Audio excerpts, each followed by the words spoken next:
Hello everyone, my name is Aditi. Welcome to Aditi biology classes. आज हम discuss करेंगे male reproductive system के बारे में। इससे पहले हम स्क्रोटम के बारे में डिस्कस कर चुके हैं। स्क्रोटम ने हमें पढ़ा था कि जो स्क्रोटम है वो पाउच लाइक स्ट्रक्चर होता है जिसमें टेस्टिस होते हैं और इसमें टेम्परेचर, बॉडी टेम्परेचर 2 या 2.5 डिग्री कम होता है। आज हम डिस्कस करेंगे मेनली सबसे पहले टेस्टिस के बारे में। तो जो टेस्टिस है वो प्राइमरी सेक्स ऑर्गन है मेल रिप्रोडक्टिव सिस्टम का। मतलब मेल में प्राइमरी जो सेक्स ऑर्गन वो टेस्टिस को बोला जाता है। प्राइमरी सेक्स ऑर्गन वो होता है जहाँ पर गैमेटोजेनेसिस होती है, जहाँ पर एक्चुअल गैमेट फॉर्मेशन होती है।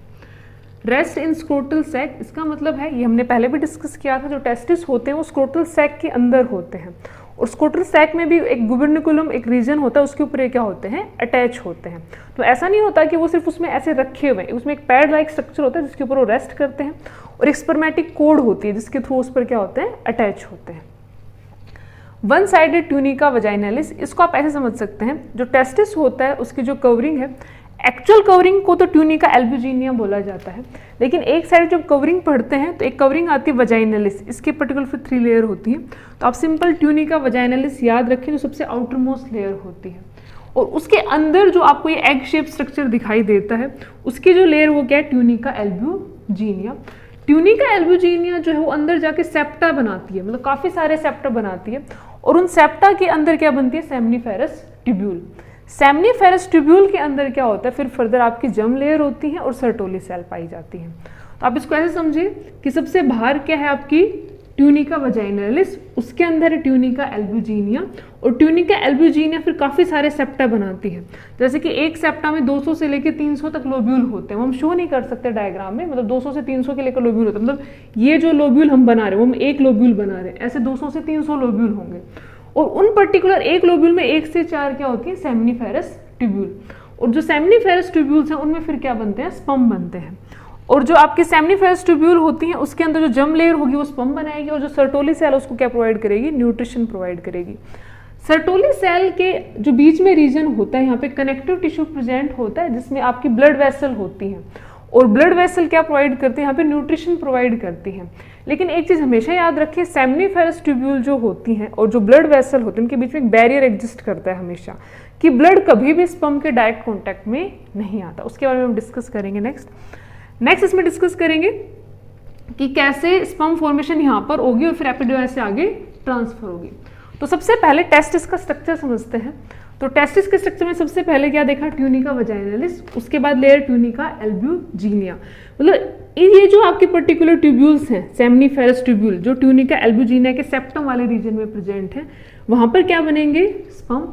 ये स्पर्म सब कलेक्ट होकर कहाँ जाएंगे, रेटी टेस्टिस में। रेटी टेस्टिस से कहाँ पर जाएंगे, वासा इफ्रेंशिया। वासा इफ्रेंशिया ये जहाँ पर सारी आपकी जो ट्यूब्यूल्स हैं वो मिल जाती हैं और कहाँ पर लेके जाती है, एपिडिडमस में। एपिडिडमस जो रीजन है जहाँ पर मैच्योरेशन होती है स्पर्म की। मान लो अगर आप स्पर्म हैं उनको डायरेक्ट इन पर्टिकुलर रीजन से ट्रांसफर करो तो वो इनफर्टाइल फॉर्म में होंगे, उनमें मैच्योरेशन नहीं होता। तो उनका जो मैच्योरेशन वो एपिडिडमस रीजन में क्या होता है, कंप्लीट होता है, हेड टू टेल रीजन में।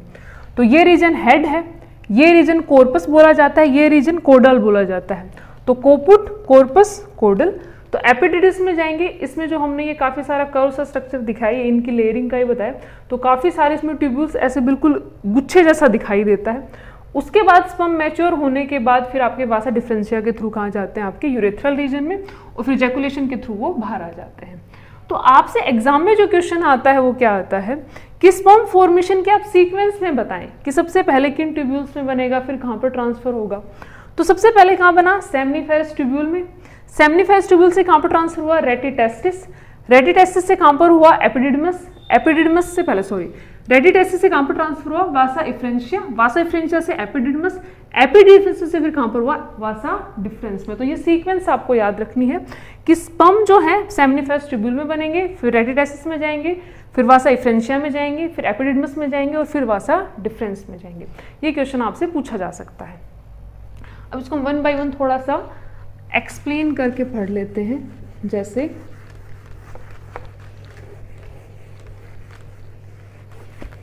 जो ये वाला स्ट्रक्चर हमने बनाया हुआ है, ये वाला जो स्ट्रक्चर है, इस स्ट्रक्चर को थोड़ा सा देखते हैं।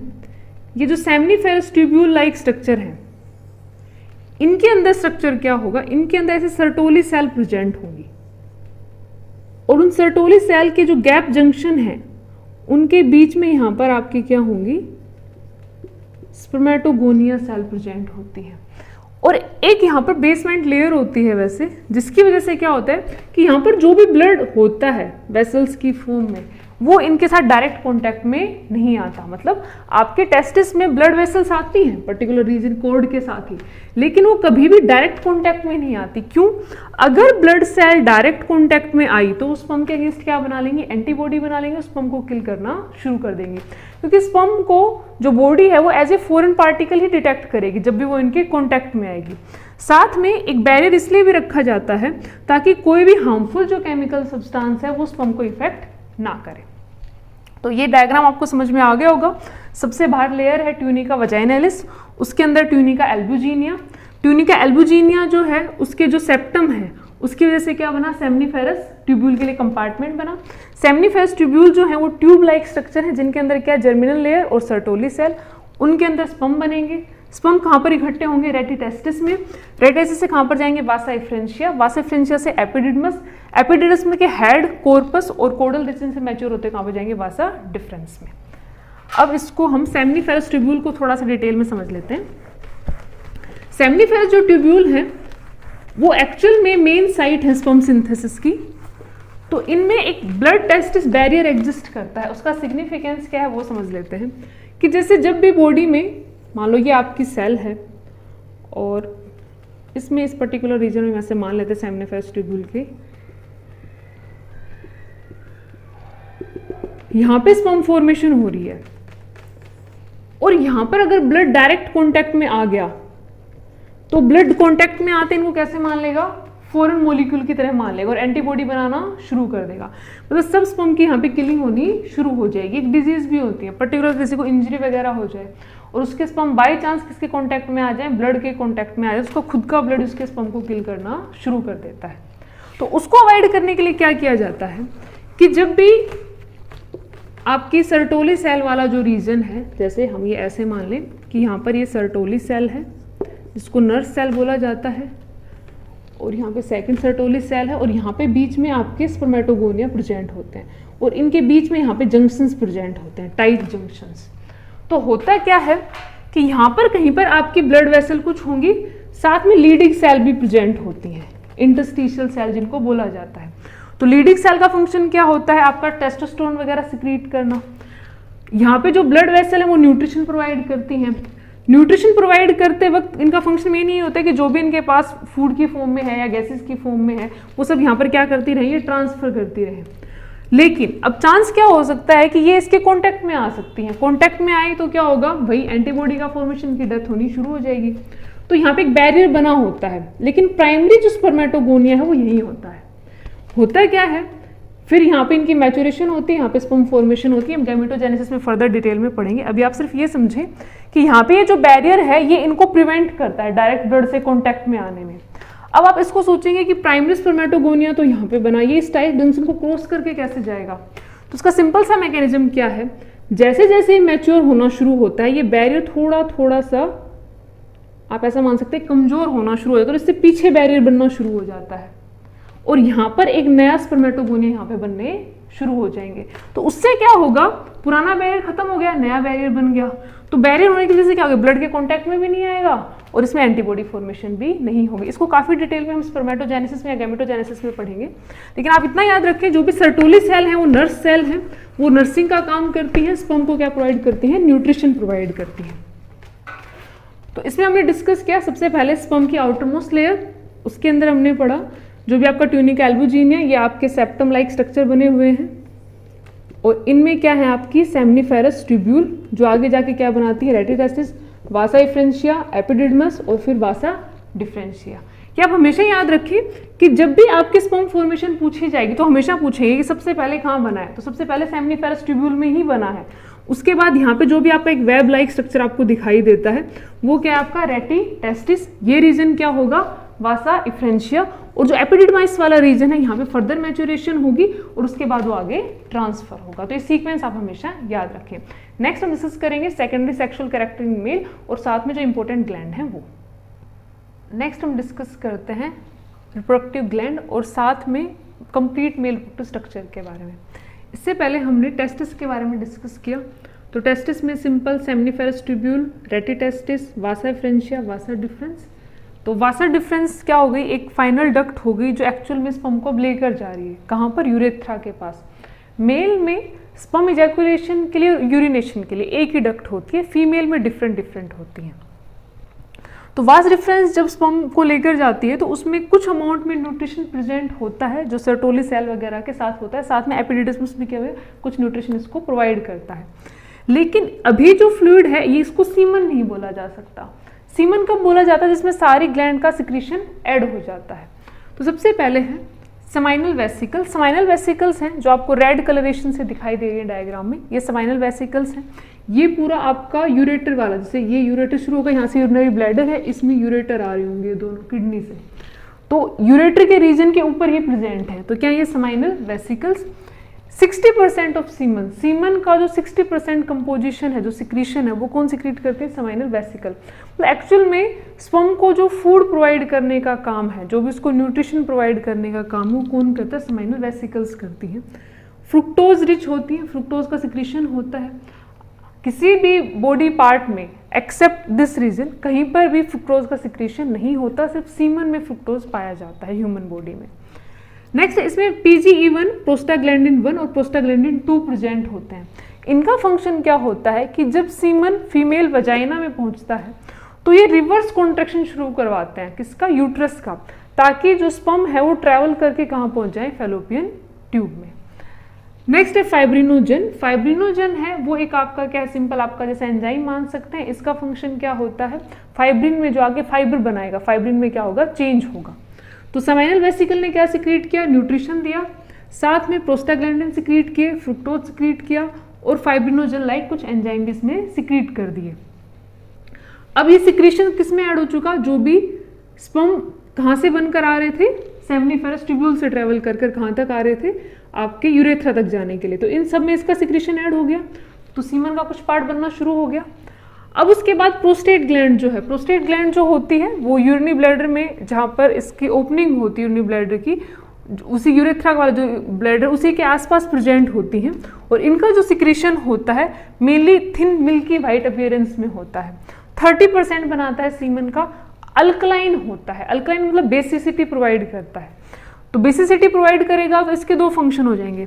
एक तो क्या करेगा, जब फीमेल वजाइना में सीमन जाता है तो वहाँ पे एसिडिटी क्या होती है, ज़्यादा, 3.4 तक भी हो सकती है लैक्टोबैसिलस की वजह से, लैक्टिक एसिड की वजह से। तो उस पर्टिकुलर पीएच पर जो स्पर्म है वो सर्वाइव नहीं कर सकते, तो उनको एक सिक्योरिटी प्रोवाइड करने के लिए अल्कलाइन मीडियम प्रोवाइड करता है कि जो पहले ही वहाँ पर जाकर जो पर्टिकुलर पीएच उसको क्या कर दे, न्यूट्रलाइज कर दे। नेक्स्ट इसमें फाइब्रिनोजिनेज होते हैं। फाइब्रिनोजिनेज क्या करते हैं, जो सेमाइनल वेसिकल ने फाइब्रिनोजन सिक्रीट किया था उस पर एक्ट करते हुए उसको फाइबर में चेंज कर देते हैं। तो फाइबर में चेंज करने की वजह से क्या होता है, जो सीमन होता है वो कोएगुलेटेड फॉर्म में होता है, मतलब एक ऐसे क्लोट जैसा मान सकते हैं वैसा सा होता है, कंप्लीटली फ्लूइडिक स्ट्रक्चर नहीं होता, ताकि अगर वो क्लोटिंग फॉर्म में होगा तो उसको यूट्रस में जल्दी पहुंचने के चांस क्या होंगे, ज़्यादा, मतलब सारे स्पर्म क्या होंगे एक साथ एक पर्टिकुलर आप कह सकते हैं सेमी फ्लूइडिक स्ट्रक्चर में क्या होंगे, कंपोज होंगे, तो उनको यूट्रस में पहुंचने तक टाइम क्या लगेगा, जल्दी पहुंच जाएंगे, उनके सर्वाइवल के चांस भी क्या होंगे, ज़्यादा। जैसे ग्रुप में रहेंगे सारे एक साथ इकट्ठे रहेंगे, तो वो कंडीशन प्रोवाइड करता है। तो फीमेल रिप्रोडक्टिव सिस्टम में 20 to 15 मिनट तक ही रह सकते हैं उस कंडीशन, फिर कैपेसिटेशन वगैरह होता है, फिर वापस से ये डाइल्यूट फॉर्म में होना शुरू हो जाते हैं। उसके बाद है बल्बो यूरिथ्रल ग्लैंड, जो हमने ग्रीन कलर से शो किया है। बल्बो यूरिथ्रल ग्लैंड का फंक्शन है म्यूकस सिक्रीट करना और साथ में लुब्रिकेशन करना, और जो भी अब ये जो पर्टिकुलर यूरेथ्रा है इसमें यूरिन का सिक्रीशन भी होता है, तो यूरिन का सिक्रीशन होता है तो यूरिन पर पर्टिकुलर जो भी बैक्टीरिया है जो यूरिनोजेनाइटल ट्रैक्ट में प्रेजेंट होते ही हैं, मेल फीमेल दोनों में होते हैं, तो एक्ट करते हैं, तो उसकी वजह से क्या होता है कि वो यूरिक एसिड में चेंज होना शुरू होता है। तो जो मेल यूरेथ्रा है उसका भी मीडियम कैसा होता है, एसिडिक, तो उसको न्यूट्रलाइज करने के काम आता है इसका जो सिक्रीशन होता है।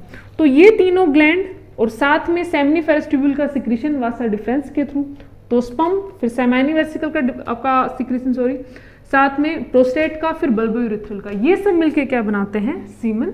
सीमन की पीएच होती है 7.35 to 7.50, मतलब मिलके अल्कलाइन के पास है क्योंकि 7 पर तो न्यूट्रल माना जाता है, और जो स्पर्म काउंट है पर 3 ml में 100 तो आपका क्या होता है 300 मिलियंस तक हो सकता है, ये वेरी कर सकता है पर्सन टू पर्सन। तो इसमें आप डायग्राम में क्या चीज़ याद रखेंगे, सबसे पहले है जो भी आपका टेस्टिस रीजन है वो स्क्रोटम में प्रेजेंट है, यहाँ पर इसमें ऐसे एक पैड लाइक स्ट्रक्चर होता है उसको गुबरेलसुम बोलते हैं, और यहाँ पर जो है ये रेटिटेस्टिस प्रेजेंट है जो सेमिनिफेरस ट्यूब्यूल का सिक्रीशन ले रहे होंगे। रेटिटेस्टिस से कहाँ पर गया, वासा इफ्रेंशिया में, वासा इफ्रेंशिया से कहाँ पर जा रहा है, वासा डिफरेंस में। वासा डिफरेंस से सिक्रीशन कहाँ पर जा रहा है, आपके जहाँ पर भी डक्ट मिल रही है। तो सबसे पहले समाइनल वेसिकल का सिक्रीशन होता है, तो समाइनल वेसिकल्स क्या करते हैं, उसमें सारा न्यूट्रिशन दे देते, जो भी फ्रुक्टोज वगैरह की रिक्वायरमेंट है, जो भी इसको एंजाइम आगे जाके फंक्शनल की रिक्वायरमेंट है, वो सब इसमें डाल दी जाते हैं। तो 60% जो कंपोजिशन होता है वो किसका होता है, समाइनल वेसिकल का। उसके बाद फिर प्रोस्टेट ग्लैंड है, वो भी अपना सिक्रीशन इसमें देती है। तो उस सिक्रीशन में भी क्या होता है, आपके पर्टिकुलर वो एंजाइम होते हैं जो एक्टिवेट होते हैं, साथ में आपकी अल्कलाइन मीडियम प्रोवाइड करता है ताकि आगे जाके वजाइनल रीजन में पीएच को क्या किया जा सके, न्यूट्रलाइज किया जा सके। और ये जो पर्टिकुलर बल्बोयूरेथ्रल ग्लैंड है या काउपियर ग्लैंड भी बोला जाता है, ये म्यूकस और लुब्रिकेशन प्रोवाइड करती है। ये वाला जो रीजन है इसको ग्लांस पेनिस बोला जाता है। ये पर्टिकुलर स्किन है इसको फोर स्किन बोला जाता है, ये मेल रिप्रोडक्टिव सिस्टम का ही पार्ट है। जो टेस्टिस होते हैं वो एक पर्टिकुलर मतलब बाय बर्थ ही क्या होते हैं, डिसेंडेड होते हैं, किसमें, स्क्रोटम में। किसी किसी में ऐसा होता है कि बर्थ के टाइम एक ही डिसेंड होता है, फिर कुछ पर्टिकुलर टाइम के बाद दूसरा उसमें डिसेंड हो जाता है। तो आज हमने डिस्कस किया मेल रिप्रोडक्टिव सिस्टम के बारे में, मेनली टेस्टिस के बारे में और साथ में ग्लैंड के बारे में। तो टेस्टिस के बारे में जो आपको सीक्वेंस याद रखनी है वो एक तो सीक्वेंस याद रखनी है सेमिनिफेरस ट्यूब्यूल, फिर रेटिटेस्टिस, फिर वासा इफ्रेंशिया, वासा डिफरेंस, और उसके बाद यूरेटर में। और यूरेटर में जाने से पहले समाइनल वेसिकल्स, प्रोस्टेट ग्लैंड और बल्बोयूरेथ्रल ग्लैंड जो अपना सिक्रीशन उसमें देंगी और उसकी पीएच को क्या करेंगी, मेंटेन करेंगी। अब हमेशा याद रखें जो भी इनके सिक्रीशन है, जैसे जो प्रोस्टाग्लैंडिन है या फाइब्रिनोजन है, इसके अलावा स्पर्मिन टाइप के भी कुछ प्रोटीन होते हैं, कोलेस्ट्रॉल भी सिक्रीट होता है, फोस्फेट भी सिक्रीट होते हैं। उन सबका फंक्शन क्या होता है कि जब सीमन फीमेल सर्विक्स में पहुंचता है, फीमेल रिप्रोडक्टिव ट्रैक्ट में पहुंचता है, तो वहां पे उसको प्रोटेक्ट करना होता है। किस किस से, जो भी फीमेल रिप्रोडक्टिव ट्रैक्ट है उसके वाजाइनल रीजन में बैक्टीरिया प्रेजेंट है वो उसको किल कर सकते हैं, स्पर्म पर फीड कर सकते हैं। साथ में जो पीएच है, लो पीएच होती है 3.5 तक हो सकती है, तो उस पर्टिकुलर पीएच पर स्पर्म की क्या हो सकती है, डेथ। तो सीमन कैसा होगा, अल्कलाइन होगा। साथ में उसमें ऐसे कुछ एंजाइम और सिक्रीशन होंगे जो उसको पर्टिकुलर रीजन तक प्रोटेक्ट करते रहे। दूसरा, ये फर्स्ट वीडियो में हमने डिस्कस किया था कि जो सीमन है वो जब यूट्रस में पहुंचता है तो वहां पर जो फैगोसिटिक सेल है उसको किल करना शुरू कर देती हैं कुछ टाइम बाद ही। तो उनको जल्दी से ट्रैवल करके कहाँ पहुंचना होता है, फेलोपियन ट्यूब तक पहुंचना होता है। तो फेलोपियन ट्यूब तक पहुंचाने में उनको कौन हेल्प करते हैं, प्रोस्टाग्लैंडिन। कैसे, ये जब फीमेल यूट्रस से बाइंड करते हैं पर्टिकुलर, तो आपके पर्टिकुलर रिसेप्टर को एक्टिवेट करते हैं, उनमें रिवर्स कॉन्ट्रैक्शन शुरू होता है, यूट्रस ऊपर की तरफ कॉन्ट्रैक्ट करना शुरू करता है और जो उनकी ट्रैवलिंग क्या हो जाती है, फास्ट हो जाती है। तो ये जो भी इनका सिक्रीशन है उनके अपने अपने रीजन है जो इसमें आप पॉइंट याद रख सकते हैं जो एग्जाम में पूछा जा सकता है। एक तो इसकी सीक्वेंस और पर्टिकुलर ग्लैंड का क्या सिक्रीशन होता है। नेक्स्ट वीडियो में हम डिस्कस करेंगे सेकेंडरी सेक्सुअल कैरेक्टर, साथ में मेल रिप्रोडक्टिव सिस्टम की वजह से जो भी मेल में सेकेंडरी सेक्सुअल कैरेक्टर पेयर होते हैं वो, और मेल में गैमेटोजेनेसिस।